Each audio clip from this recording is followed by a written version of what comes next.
In 1904, in Manchester, England, two very different men met for lunch.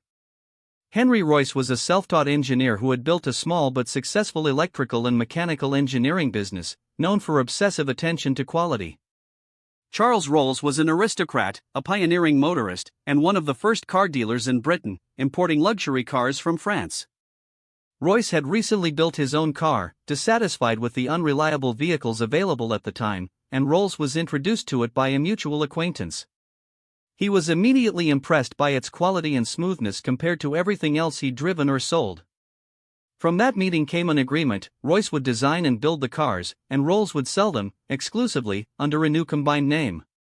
Rolls-Royce Limited was formally established in 1906. From the very beginning, the philosophy was clear.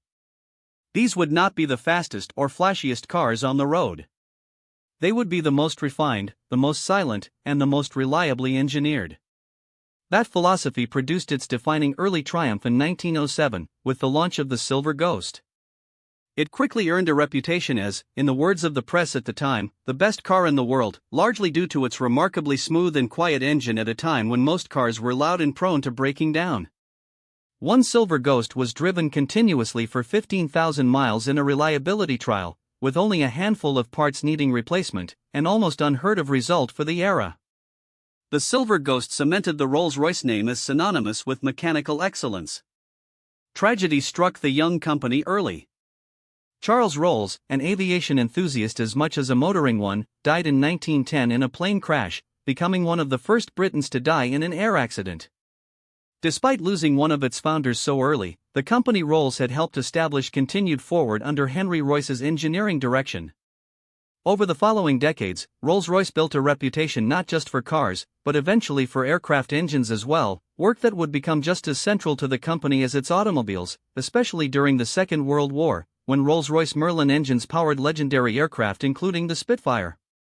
This dual identity, luxury cars and precision aircraft engineering, became a defining trait of the brand. On the automotive side, Rolls-Royce continued producing some of the most iconic luxury cars in history. The Phantom line, beginning in 1925, became the choice of royalty and heads of state around the world.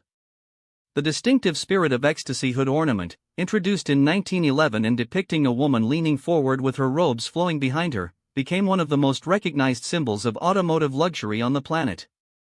Financial pressures eventually forced a major restructuring in the 1970s, splitting the aircraft engine business from the car manufacturing side into two entirely separate companies. The automotive side changed hands several times afterward, and in 1998, BMW acquired the rights to build cars under the Rolls-Royce name, establishing a new manufacturing facility at Goodwood in England, where Rolls-Royce cars are still built today. More than a century after that first meeting between an engineer and an aristocrat, Rolls-Royce remains one of the most recognized symbols of automotive luxury in the world, still guided by the same founding idea: build the car with the least compromise possible, regardless of cost, and let everything else follow from that single standard.